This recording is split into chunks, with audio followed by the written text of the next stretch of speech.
Assalamualaikum warahmatullahi wabarakatuh. Selamat malam semuanya.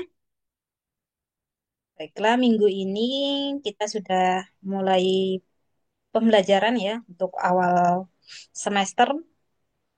Kemarin kita sudah melakukan perkenalan ya, baik perkenalan diri saya maupun perkenalan mata kuliah. Nah, untuk selanjutnya saya akan memperkenalkan ya, bukan memperdalam perkenalan mengenai materi dari mata kuliah PTIK. Oke. Itu pertemuan satu ya mengenai konsep dasar TIK, teknologi informasi dan komunikasi. Oke. Untuk memperpendek durasi video ya supaya kuota kalian tidak berkurang banyak, oke, akan saya langsung ke pokok pembahasan.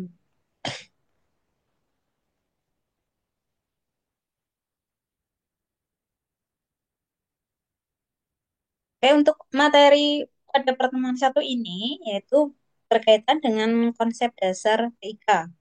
Nah, di mana nanti ada dua poin yang akan saya bahas, yaitu mengenai teknologi informasi dan teknologi komunikasi. Oke. Teknologi itu apa? Kemudian teknologi informasi. Yang ketiga, teknologi komunikasi.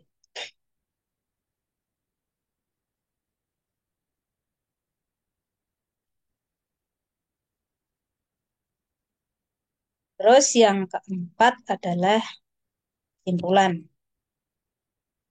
Oke.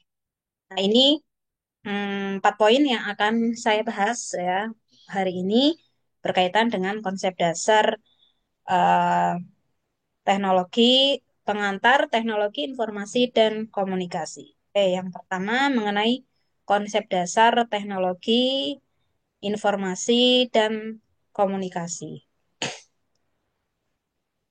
Nah, tentunya pembahasan untuk hari ini adalah membahas tentang pemanfaatan teknologi ya untuk mengelola, kemudian menyimpan, mengolah, menyebarkan informasi supaya komunikasi menjadi lebih efektif. Yang disingkat ya, di sini ada IPOS ya. IPOS itu adalah input. Input, input di sini adalah nanti tentunya kali user memasukkan data kan menggunakan perangkat iPod. Kemudian proses. Nah, data yang diinput oleh user itu nanti akan diproses di CPU. Oke. Nah, setelah diproses, kemudian data akan disimpan sementara disimpan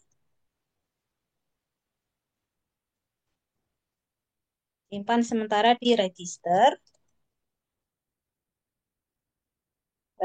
kemudian nanti akan disimpan hasil akhirnya di memori. Nah, setelah disimpan di memori, itu akan menjadi sebuah output. Jadi O-nya itu adalah output. Output ini adalah hasil akhir ya.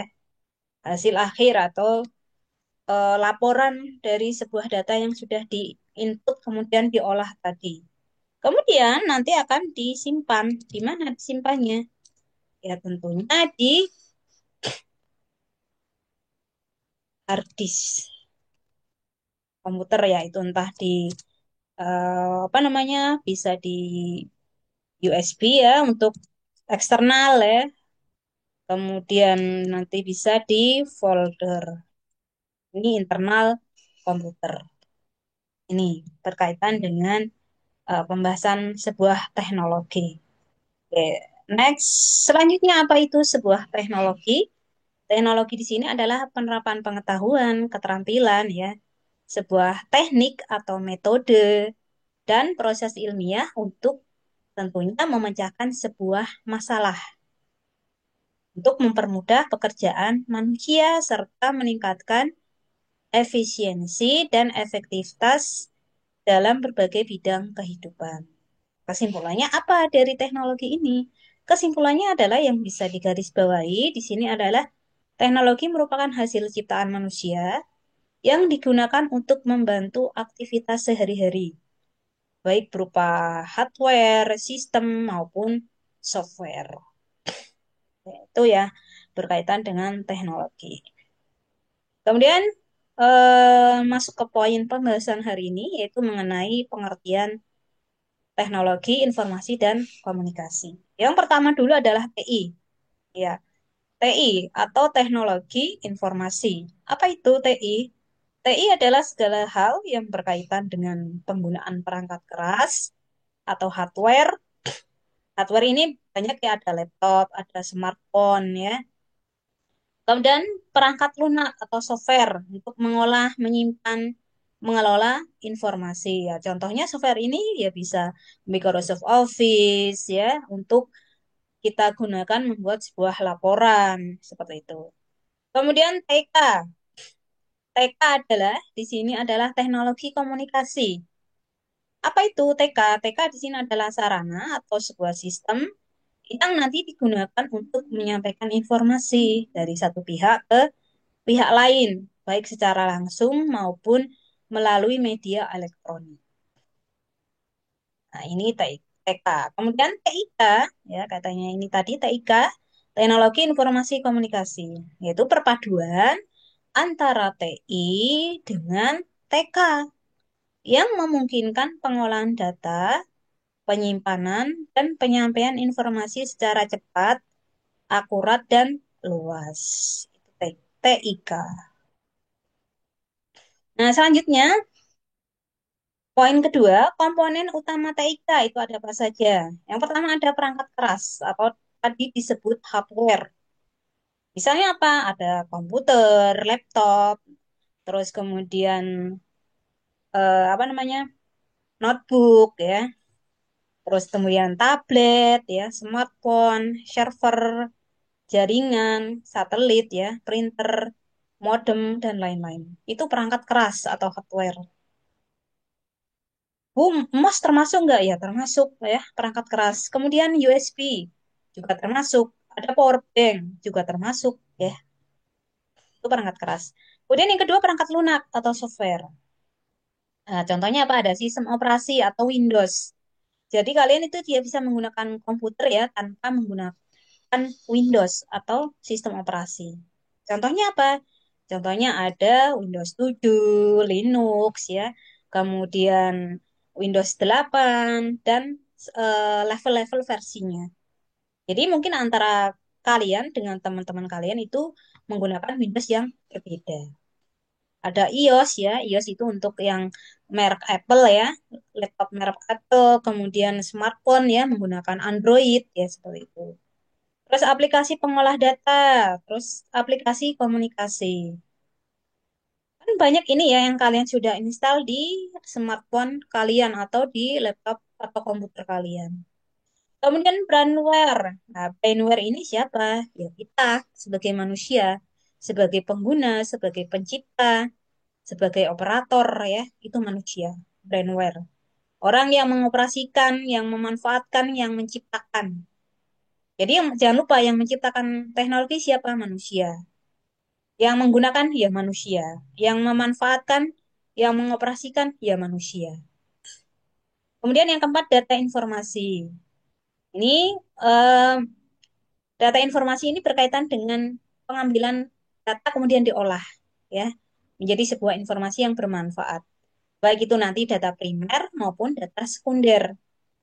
Jadi yang perlu digarisbawahi data di sini adalah sebuah karakter ya, entah itu simbol, huruf, teks ya, yang belum diolah dan belum bisa digunakan oleh user. Nah, kemudian kumpulan data-data ini setelah diolah menjadi sedemikian rupa, menjadi sebuah informasi. Nah, informasi ini baru bisa digunakan oleh manusia. Nah, ini kaitannya dengan data dan informasi. Jadi antara data dan informasi itu berbeda ya. Tadi sudah saya sampaikan bahwa data itu masih mentah, tapi kalau informasi ini sudah matang, sudah jadi. Nah, informasi ini karena sudah matang, sudah jadi, sudah diolah sedemikian rupa tadi, itu bisa kita gunakan. Nah, yang kelima ada jaringan komunikasi. Nah, ini media penghubung. Ada jaringan PAN ya, Personal Area Network, kemudian LAN ada Local Area Network, WAN. Terus WAN di sini adalah MAN ya, bukan WAN ya. MAN dulu. Metropolitan Area Network, kemudian WAN. WAN ini buat area network. Jadi ini internet ya, jaringannya global ya, jaringan seluler. Nah, ini jaringan komunikasi yang bisa digunakan oleh manusia. Kemudian yang ketiga ada fungsi TIK. Fungsi TIK adalah apa saja? Yang pertama tentunya mengolah informasi. Tadi di awal sudah saya sampaikan. Di sini ada input ya. Jadi kita melakukan mencari data, kemudian kita input ya menggunakan keyboard ya, terus mouse ya sebagai alat median untuk input. Kemudian data yang sudah kita inputkan kemudian diproses di mana tadi di CPU. Nah, setelah diolah di CPU sedemikian rupa, kemudian akan disimpan sementara di mana? Di register. Nah, setelah disimpan di register, kemudian akan disimpan permanen di memori. Nah, di memori ini nanti akan tercipta sebuah hasil ya atau output. Disebut adalah output ya. Jadi output ini yang akan kita gunakan nantinya. Entah itu laporan, entah itu program ya, seperti itu. Kemudian yang kedua menyimpan data dalam berbagai bentuk ya, entah itu disimpan di USB, di folder ya. Kalau di eksternal di USB, di hard disk eksternal ya. Kemudian di hard disk internal ya, seperti itu. Kemudian mengakses dan menyebarkan informasi dengan cepat. Jadi setelah kita simpan, bisa kita akses kembali, bisa kita share ya, entah itu ke rekan kita, ke teman-teman kita, atau ke atasan kita mungkin, seperti itu. Kemudian yang keempat, meningkatkan efektivitas komunikasi tanpa batas ruang dan waktu. Iya ya, seperti itu. Yang namanya teknologi itu memang tidak ada batasan ruang dan waktu. Dengan catatan, ya tentu perangkatnya bisa digunakan ya, tidak mengalami trouble. Kecuali kalau mengalami trouble, ya itu kita bisa dimanfaatkan lagi. Kemudian mempermudah kolaborasi antara individu maupun organisasi. Ya, oke. Next, yang keempat, poin keempat, manfaat TIK. Yang pertama di bidang pendidikan, tentunya untuk membuat aplikasi e-learning. Seperti di BSI ya, ada MyBase ya. e-learning.bsi.ac.id. Aplikasinya namanya MyBase. Jadi kita bisa lihat jadwal kita, kemudian lihat absen ya. Kemudian kita bisa mengerjakan ujian ya, UTS dan UAS nanti ya kalian. Kalau bagi dosen ya tentunya bisa absensi. Terus kemudian rekap absen kalian ya, seperti lihat jadwal. Terus selain aplikasi e-learning ada kelas online, literasi digital. Nah, ini di bidang pendidikan. Kemudian di bidang bisnis ada e-commerce, sistem informasi manajemen, ada komunikasi digital ya, dan lain-lain. Ada e-bank ya, e-bank, insurance ya, kemudian perhotelan dan lain-lain. Terus pemerintahan ada e-government dan layanan publik online lainnya. Kemudian di yang keempat, bidang sosial budaya. Di sini ada media sosial, pelestarian budaya digital. Kemudian yang kelima, hiburan. Ada game online, streaming, dan multimedia. Nah, ini manfaat TIK ya di beberapa bidang. Dan masih banyak lagi di bidang pertanian ada.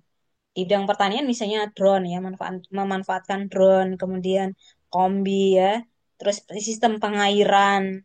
Di bidang kedokteran juga ada untuk ronsen, untuk melakukan operasi, untuk USG, itu di bidang kesehatan atau kedokteran, seperti itu. Dan masih banyak lagi. Kemudian peran TIK dalam kehidupan. Yang pertama, menghubungkan individu dan organisasi di seluruh dunia. Di sini ada jaringan komunitas ya seperti itu. Kemudian membantu pengambilan keputusan berbasis data ya. Eh, disebut sebagai sistem penunjang. Kemudian mempercepat inovasi dan perkembangan ilmu pengetahuan. Kemudian yang kelima menjadi fondasi bagi era digital, AI, kemudian IoT ya, dan Big Data. Ini peran TIK dari zaman ke zaman yang melalui terus mengalami perkembangan yang sangat pesat itu. Oke, kesimpulannya apa? Kesimpulan yang bisa diambil ya dari materi TIK yaitu bahwa TIK ini adalah merupakan sebuah perpaduan antara teknologi informasi dan komunikasi yang nanti digunakan untuk mengolah, kemudian menyimpan, mengakses, menyebarkan informasi secara cepat dan luas. Kemudian TIK ini terdiri dari ada perangkat kerasnya, hardware, perangkat lunak, kemudian brainware penggunanya, ada data, jaringan komunikasi yang saling mendukung. Terus fungsi utama TIK tadi ada ya mempermudah pengolahan data, komunikasi sehingga informasi dapat dimanfaatkan secara efektif. Nah, ini beberapa kesimpulan yang bisa saya sampaikan. Nah, terus selanjutnya poin yang kedua yaitu mengenai pengenalan komputer, hardware, software, dan brainware. Jadi pengembangan dari materi di atas tadi. Oke, yang pertama ada pengenalan komputer. Apa itu komputer? Ya, tentunya sebuah perangkat ya. Tadi perangkat apa? Perangkat keras atau hardware ya yang digunakan untuk mengolah data menjadi informasi dengan bantuan sistem tertentu. Tadi komputer bekerja ya berdasarkan sistem input, proses, output, dan storage ya. Input itu menerima data, yaitu menggunakan perangkat keyboard, mouse ya. Proses itu nanti mengolah data tadi di mana? Di CPU. Outputnya ini tentunya menghasilkan informasi yang bisa dilihat di monitor, kemudian bisa dicetak di printer. Kemudian penyimpanannya ada penyimpanan internal dan eksternal ya. Ada hard disk, SSD, USB ya. Kemudian divisi, CD ya, itu kan termasuk penyimpanan eksternal. Seperti selain penyimpanan internal di dalam komputer itu sendiri ya. Kemudian yang kedua hardware, perangkat keras ya. Komponen fisik dari komputer. Nah, ini untuk input device ya, tadi ada keyboard, mouse, scanner ya, webcam, printer ya. Terus kemudian output device itu ada monitor, printer ya, speaker. Maaf, tadi kok saya masukkan ke input ya untuk printer. Jadi printer itu termasuk output. Kenapa? Ya karena untuk mencetak hasil akhir ya, untuk mencetak dokumen. Terus kemudian storage device ya, di sini ada hard disk. Hard disk tadi ada dua ya. Ada hard disk internal dan eksternal. Terus kemudian processing device di sini ada CPU, GPU. Kemudian yang ketiga ada software, ya, perangkat lunak. Ya, tentunya software ini adalah sebuah program atau sebuah instruksi yang mengendalikan komputer supaya dapat bekerja sesuai perintah. Di sini ada sistem operasi, BIOS-nya, ada Windows, Linux, ya, Android, terus apa namanya, Windows 7, Windows 8 ya tadi ya, ada Windows Vista ya, zaman dulu ada Windows Vista ya. Terus kemudian aplikasi atau program. Ada Microsoft Office, Photoshop, ada browser, ada games ya, ada Color Draw ya, ada Painted ya, ada visual dan lain-lain. Kemudian utility. Nah, di sini antivirus ya. Seperti antivirus, aplikasi kompresi file ya, compress file, aplikasi backup dan lain-lain. Itu software banyak. Kemudian brandware. Nah, ini brandware tadi siapa? Manusia yang menggunakan, yang mengoperasikan, yang menciptakan. Di antaranya ada beberapa pengguna ya. Seperti yang pertama ada analis. Ya, analis ini tugasnya adalah mengidentifikasi dan menyelesaikan masalah. Kemudian ada desainer. Ini membuat sebuah rancangan program. Kemudian programmer, ini membuat aplikasi dan software. Kemudian administrator, mengelola sistem dan jaringan. Kemudian ada operator ya, pengguna.